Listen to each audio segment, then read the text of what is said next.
Assalamualaikum warahmatullahi wabarakatuh. Apa kabar anak ibu semuanya? Semoga baik-baik saja ya. Dan jangan lupa untuk selalu di rumah aja. Nah, hari ini kita akan membahas tentang jaringan hewan. Sebelum kita bahas lebih lanjut tentang jaringan hewan, ibu akan mereview sedikit tentang struktur penyusun pada tubuh hewan. Nah, yang pertama yaitu adalah sel. Masih ingat apa itu sel? Ya, sel merupakan unit struktural dan fungsional terkecil pada makhluk hidup. Selanjutnya adalah jaringan. Jaringan merupakan kumpulan dari sel-sel yang memiliki bentuk dan fungsi yang sama sehingga membentuk jaringan. Selanjutnya adalah organ. Organ merupakan kumpulan dari jaringan-jaringan yang membentuk organ. Nah, selanjutnya adalah sistem organ. Sistem organ merupakan kumpulan dari organ-organ yang akan membentuk sistem organ. Nah, sistem organ inilah yang nantinya akan membentuk individu baru atau organisme baru.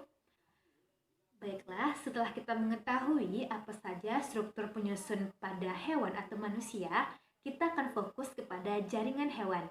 Pada tubuh kita atau pada hewan memiliki berbagai macam jaringan seperti jaringan epitel, jaringan darah, jaringan otot, jaringan tulang, jaringan adiposa, jaringan ikat, dan juga ada jaringan tulang.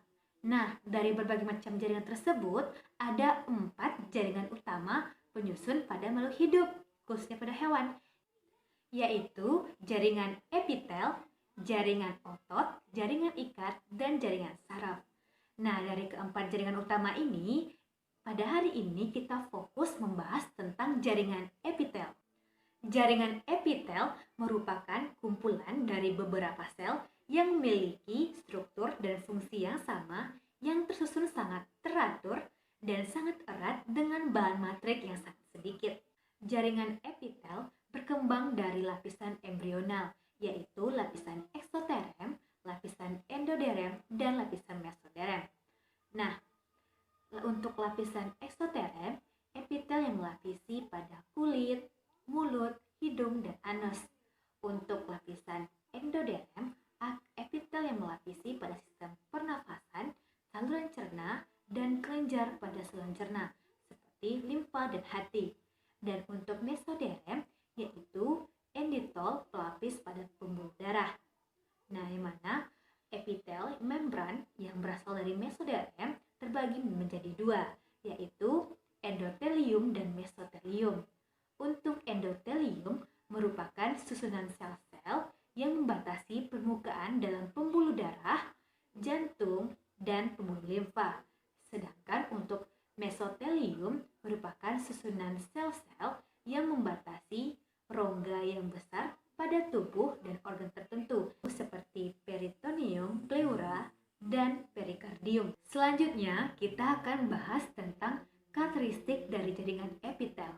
Di sini ibu mempunyai gambar struktur kulit. Ini dia. Karakteristik yang pertama merupakan jaringan epitel adalah jaringan yang selalu menutupi permukaan tubuh. Dicontohkan adalah struktur kulit. Jika dilihat, maka jaringan epitel terletak pada jaringan epidermis, sehingga dapat disimpulkan bahwa jaringan epidermis merupakan jaringan epitel. Yang kedua, jaringan epitel tidak memiliki pembuluh darah. Di sini dapat dibuktikan ketika anak-anak ibu menggoreskan benda tajam ke kulit. Dan apakah yang terjadi? Jika kulit anak ibu tidak berdarah, itu menandakan bahwa benda tersebut baru menembus jaringan epitel. Sedangkan jika berdarah, maka itu menunjukkan benda tajam tersebut telah menembus jaringan epitel. Yang ketiga, jaringan epitel tersusun dari sel-sel yang sangat teratur. Di sini dapat dibuktikan dari gambar pada macam-macam jaringan epitel berikut. Nah, ini merupakan macam-macam bentuk dari sel epitel. Yang pertama adalah epitel pipih. Bentuknya seperti sisi ikan atau squamous cell. Pada potongan tegak lurus, permukaan epitel tampak bentuk sel yang memanjang dengan bagian tengahnya yang berisi inti yang menebal. Apabila dilihat dari permukaan epitel, sel-selnya tampak berbentuk poligonal. Yang kedua adalah epitel kuboid atau kubus, mempunyai ukuran tebal dan panjang yang sama sehingga tampak sebagai bujur sangkar. Dan dari permukaan epitel, bentuk selnya tampak seperti poligonal. Yang ketiga adalah epitel silindris atau batang, mempunyai ukuran tinggi yang melebihi ukuran lebarnya. Dari permukaan epitel, bentuk selnya seperti poligonal dan biasanya inti berbentuk oval agak ke basal. Nah, dari gambar tersebut dapat disimpulkan bahwa sel epitel berbentuk pipih atau disebut juga dengan squamosal sel memiliki nukleus seperti cakram, sedangkan untuk sel epitel berbentuk kubus memiliki nukleus berbentuk bulat, dan untuk sel epitel berbentuk batang memiliki nukleus berbentuk oval yang memanjang atas dan bawahnya. Dan yang keempat, jaringan epitel selalu berada di atas lamina basalis, yang mana lamina basalis ini berfungsi sebagai pondasi atau tempat melekatnya setiap jaringan epitel. Setelah kita mempelajari macam-macam bentuk sel epitel, selanjutnya kita akan bahas tentang klasifikasi jaringan epitel berdasarkan bentuk dan jumlah lapisannya. Dibagi menjadi dua, yaitu sel epitel selapis dan sel epitel berlapis.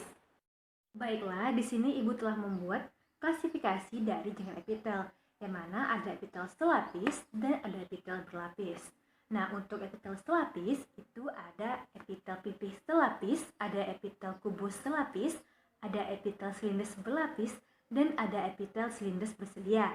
Sedangkan untuk epitel berlapis itu ada epitel pipih berlapis, ada epitel silindris berlapis, ada epitel kubus berlapis, ada epitel transisional, dan ada epitel kelenjar. Ini gambar dari tipe kelenjar, struktur, dan tempatnya. Nah, yang pertama kita akan bahas tentang epitel selapis. Nah, di sini Ibu mempunyai gambar untuk epitel pipih selapis. Epitel pipih selapis merupakan susunan dari sel-sel yang berbentuk pipih dan mempunyai susunan yang rapat. Fungsinya adalah sebagai proses osmosis, difusi, sekresi, dan filtrasi. Untuk epitel pipih selapis terdapat pada pembuluh darah, pembuluh limfa, selaput pembungkus jantung, alveoli, dan pleura.